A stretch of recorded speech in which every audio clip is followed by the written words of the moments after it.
Breaking news आ रही है। Israel और ईरान के बीच टकराव से जुड़ी अमेरिकी मीडिया के मुताबिक दोनों देशों के बीच जंग जैसे हालात बन गए हैं, क्योंकि इजरायल ने एक रोज पहले वेस्ट बैंक में हुए हमले के लिए सीधे तौर पर ईरान को जिम्मेदार ठहरा दिया।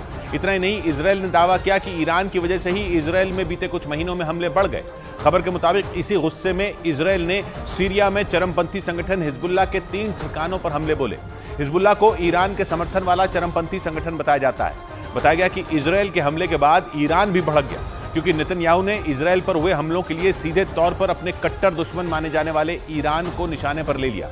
इजरायल का आरोप है कि बीते कुछ महीनों में ईरान के समर्थन वाले चरमपंथी संगठन PIJ यानी पैलेस्टीनियन इस्लामिक जिहाद ने कई हमले किए, जिसका असर इजरायल के कब्जे वाले वेस्ट बैंक में भी दिखा।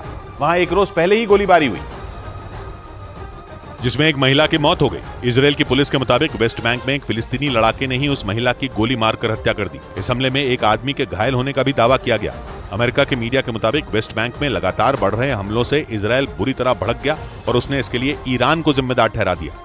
इजरायल के मुताबिक बीते कुछ महीनों में वेस्ट बैंक में फिलिस्तीन के चरमपंथी संगठन PIJ ने हमले तेज किए हैं। हालांकि इजरायल भी हाथ पर हाथ रखकर बैठा नहीं, वो भी इस संगठन से जुड़े लड़ाकों का खात्मा कर रहा है। लेकिन आरोप है कि इस संगठन को ईरान का समर्थन मिलने की वजह से इजरायल की मुश्किलें बढ़ गईं। और अब सीधा चलते हैं दक्षिण अफ्रीका। जोहानिसबर्ग में प्रधानमंत्री नरेंद्र मोदी इस वक्त ब्रिक्स बिजनेस फोरम में भाषण दे रहे हैं। उनके योगदान के लिए बधाई देता हूं। इस मीटिंग के शानदार आयोजन के लिए मैं मेरे मित्र राष्ट्रपति रामाफोसा का भी आभार व्यक्त करता हूं। बहुत बहुत धन्यवाद।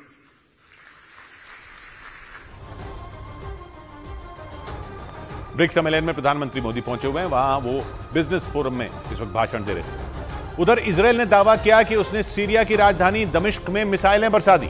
इजरायल की मीडिया के मुताबिक ईरान का समर्थन हासिल कर चुके चरमपंथी संगठन हिजबुल्लाह के 3 ठिकानों पर इजरायल ने मिसाइलों की बारिश कर दी, जिससे वो पूरी तरह बर्बाद हो गए। इजरायल हिजबुल्लाह को अपना सबसे बड़ा दुश्मन मानता है और वो आए दिन सीरिया में मौजूद उसके ठिकानों पर हमले करता है। इसी कड़ी में उसने सीरिया में मौजूद हिजबुल्लाह के 3 ठिकानों को निशाने पर लिया। सीरिया की मीडिया ने भी इस बात की पुष्टि की कि इजरायल की मिसाइलों ने वहां धमाके किए, जिनमें कई लोगों के घायल होने की आशंका जताई गई। इजरायल ने दावा किया कि उसके इस हमले से न सिर्फ हिजबुल्लाह के ठिकाने बर्बाद हुए, बल्कि सीरिया में मौजूद ईरान की फौज के कई अड्डे भी तबाह हो गए। इस बीच ईरान ने अमेरिका के MQ-9 रीपर ड्रोन की टक्कर का ड्रोन बनाने का दावा कर सबको चौंका दिया। ईरान ने अपने इस नए नवेले ड्रोन का नाम मोहाजिर 10 रखा है।